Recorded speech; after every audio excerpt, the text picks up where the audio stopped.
পূজনীয় মহারাজকে প্রণাম জানিয়ে আজকের সাধ্যায় আরম্ভ করছি।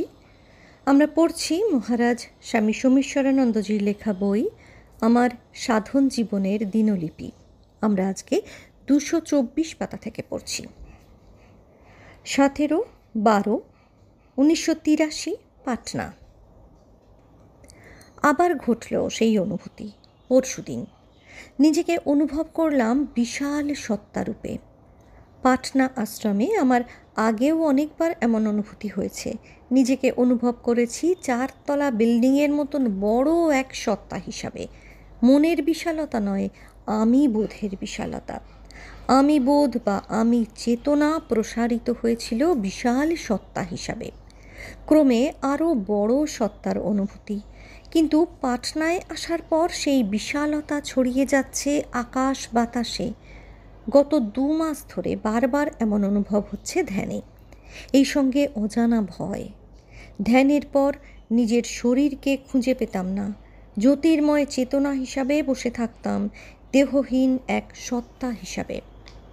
ধ্যানে আমি বোধটা খুব বড় হয়ে যায়। আকাশ বাতাসের মতন বিশাল জায়গা জুড়ে জ্যোতির্ময় সত্তা, যেন বিশাল চাঁদের মতো হয়ে গেছি। আর আমার মধ্যে অনেকটা জায়গা জুড়ে গাছ, বাড়ি, রাস্তা, তার উপরে আকাশ। সেই আকাশে অনেক তারা টিমটিম করে জ্বলছে। সবই আমার মধ্যে। আমার কোনো শরীর নেই। আমি যেন আকাশ হয়ে গেছি, আর সেই আকাশের মধ্যে জগৎ। আমার মনে কোনো চিন্তা নেই, কোনো আবেগ বা ভাব নেই। স্থির হয়ে সব কিছুকে অনুভব করছি সাক্ষীর মতো। ভালো মন্দ কোনো ধারণা উঠছে না। আমি যেন এক উদাসীন দর্শক। জগৎ, আকাশ, তারা এসব আমার মধ্যে আছে, অথচ আমি নিরপেক্ষ। আমার কোনো সম্পর্ক নেই এগুলোর সঙ্গে। এ এক অন্য আমি, অন্য এক ডাইমেনশন, অন্য মাত্রা, যার খবর বহুকাল রাখিনি। ধ্যান থেকে নেমে নিজেকে খুঁজে পেতাম না। আমার শরীরটা যেন হারিয়ে গেছে। ভয় হতো।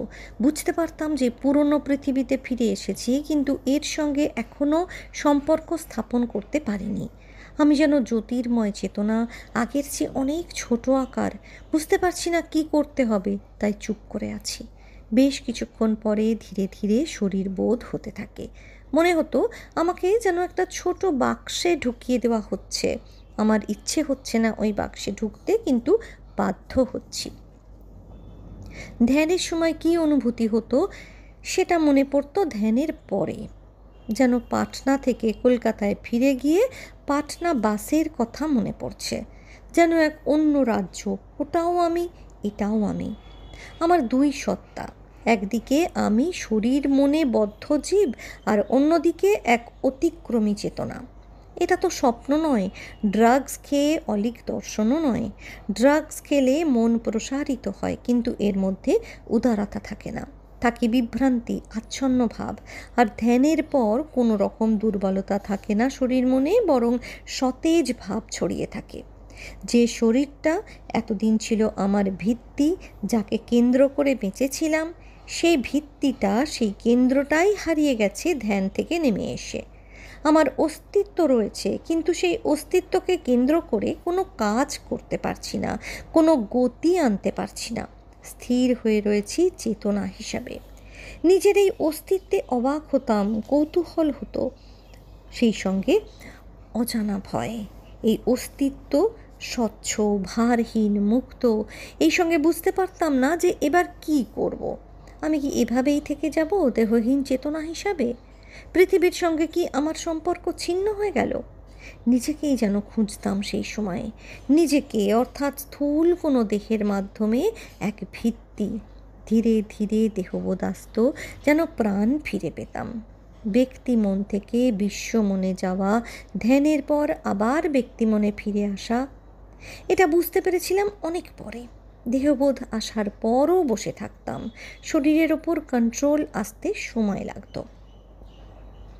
ধ্যানের যখন বিস্তৃত চেতনারূপে থাকতাম, নিজের মধ্যে অনুভব করতাম জগৎকে। মনে হতো চাঁদ, তারা, আকাশের চেয়ে অনেক বড় আমি, অনেক বেশি শক্তির অধিকারী। ওই আকাশ, জগৎ, উঠছে ডুবছে, কিন্তু আমি স্থির, সব কিছুর দ্রষ্টা সাক্ষী। এটা ব্রহ্মজ্ঞান নয়, কারণ এখানে দ্বৈত রয়েছে, আছে দ্রষ্টা, দৃশ্য, দর্শন। ব্যক্তি মনের সীমা ছাড়িয়ে বিশ্ব মনের অনুভূতি এটা। আমি আত্মা হিসাবে আছি, শুধু ব্যক্তি মনের চশমা খুলে বিশ্ব মনের চশমা দিয়ে অনুভব করছি। ধ্যান থেকে নেমে এসে বিশ্বমন চশমার প্রভাবের রেশ কিছুটা থাকতো বলেই নিজের স্থূল দেহ বোধ আসতো না সহজে, দেরি হতো আসতে। আর যতক্ষণ এটা না আসছে ততক্ষণ আমার বোধ থাকতো বর্ডারল্যান্ড ক্ষেত্রে। এই ক্ষেত্রে থাকার সময় আমার বোধ না পুরোপুরি ব্যক্তি মনে, না পুরোপুরি বিশ্ব মনে। এই জন্যই তো ভয় হতো, দুয়ের কোথাও না থাকলে আমি আছি কোথায়, আমার প্রকৃত অবস্থান কোথায়। এর ফলেই ভয়টা অবশ্য কাল্পনিক। প্রকৃতপক্ষে আমি তো আত্মা, ব্যক্তিমন ও বিশ্বমনের অতীত। তবুও কাজের জন্য দ্বৈত জগতে থাকার সময়ে কখনো বিশ্বমনের, কখনো বা বিশ্বমনের বা ব্যক্তিমনের মাধ্যমে কাজ করছি, অস্তিত্ববান হচ্ছি। একবার ব্যক্তিমন, আরেকবার বিশ্বমন। এই দুয়ের অনুভূতিতে অনেক পার্থক্য। ব্যক্তিমন থেকে বিশ্বমন যাওয়াটা আগের চেয়ে সহজ হয়ে এসেছে, কিন্তু বিশ্বমন থেকে ব্যক্তিমনে আসতে অন্যরকম লাগছে। ব্যক্তিমনটা বেশি চেনা, এখানে যেন নিরাপত্তা অনেক বেশি, কিন্তু খুব ছোট। আমি যেন বাক্সবন্দী হয়ে পড়ি, সীমাবদ্ধ হয়ে যাই। আর অন্যদিকে বিশ্বমনে রয়েছে মুক্তির হাওয়া, নিজেকে অনেক বেশি শক্তিশালী বলে মনে হয়। কিন্তু এক অদ্ভুত জগৎ, আমার মধ্যে জগৎ ভাসছে, গ্রহ নক্ষত্র আমার অধীনে। এক অনুভবের আশ্চর্য লাগে যে আমি এতকাল 5.5 ফুট শরীরে আবদ্ধ ছিলাম, সেটা যেন হঠাৎ মুক্তি পেয়ে ছড়িয়ে গেছে, তার বিরাট শক্তির প্রকাশ দেখা দিয়েছে। অনুকূল মহারাজকে এ বিষয়ে জিজ্ঞেস করলাম। তিনি বললেন যে এমন অভিজ্ঞতা তারও হয়েছে বহুবার। এর তাৎপর্য নিয়ে চিন্তা করেননি তিনি কখনো। আমি প্রশ্ন করি, কিন্তু আপনি তো কোনো লক্ষ্য নিয়ে সাধনা করে চলেছেন, ভগবান লাভ, ব্রহ্মজ্ঞান, মুক্তি।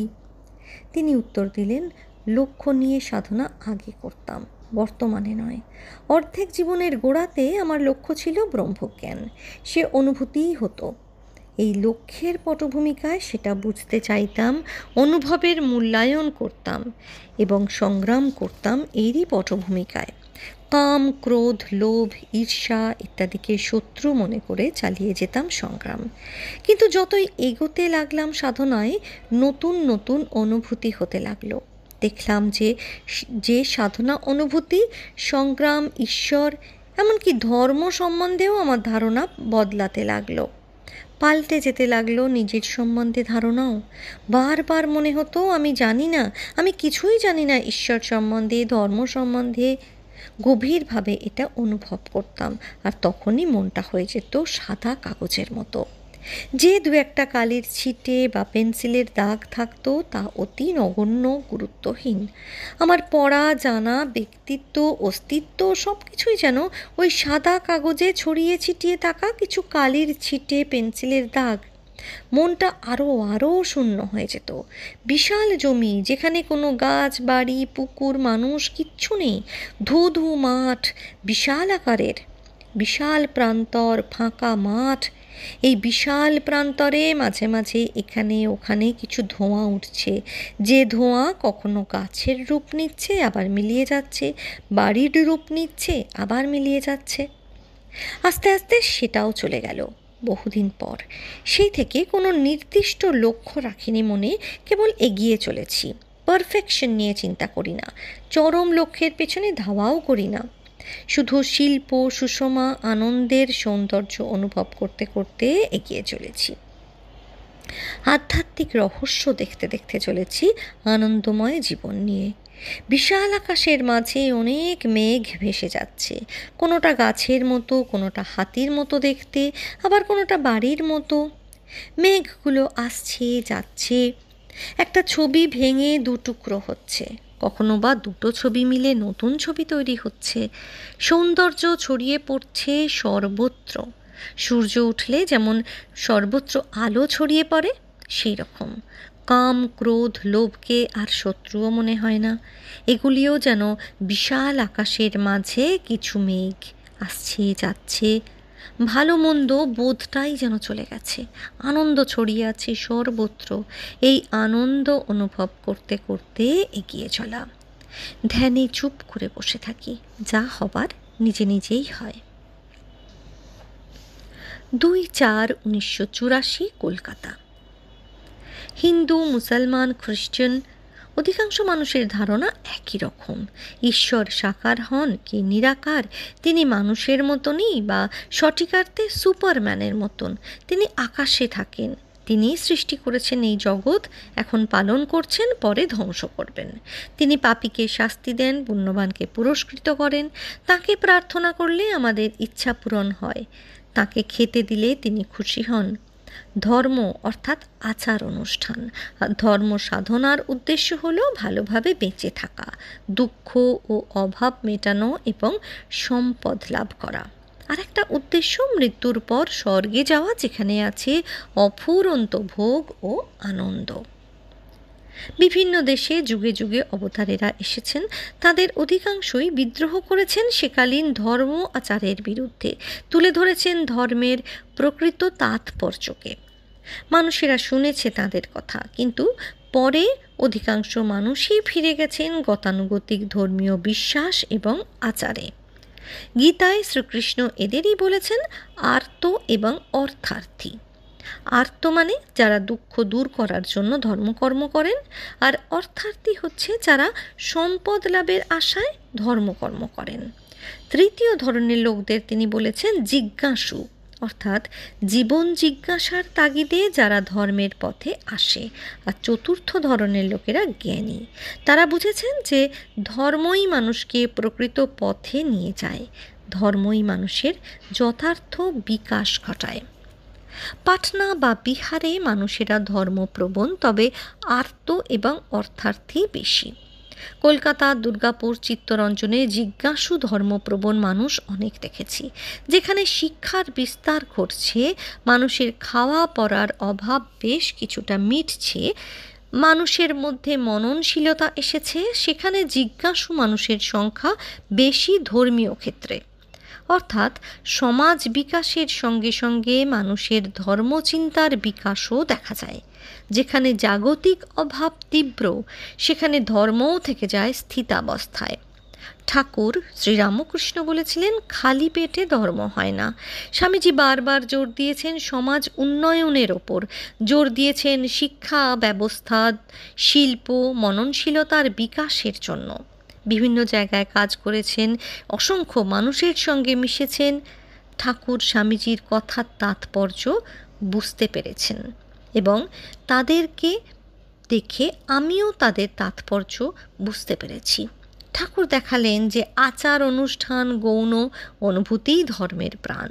আর স্বামীজি তুলে ধরলেন শিব জ্ঞানে জীব সেবার বাণী, নিষ্কাম কর্মের মাধ্যমে সমাজ সেবার কথা। আমার কাছে ঠাকুর স্বামীজি বাণী সবচেয়ে প্রাসঙ্গিক বলে মনে হয়েছে। সমাজসেবা যে মূলত ধর্মকর্ম, সাধনা যে অন্তরের এবং বাইরের প্রকৃতির বিরুদ্ধে সংগ্রাম, এটা বুঝতে পেরেছি সমাজ বিশ্লেষণ করে, নানান পরীক্ষা নিরীক্ষা করে। নিজে পরীক্ষা করেই বুঝতে পেরেছি ঠাকুর স্বামীজির কথার সত্যতা, পরে নিজের জীবনে এটা নিয়ে আসতে চেষ্টা করেছি। এটাই আমার সাধনা, এটাই আমার সংগ্রাম, যা আজও চলেছে। আমরা আজকে পড়লাম 229 পাতা পর্যন্ত। পরের দিন এরপর থেকেই শুরু হবে। সবাই ভালো থাকবেন, সুস্থ থাকবেন।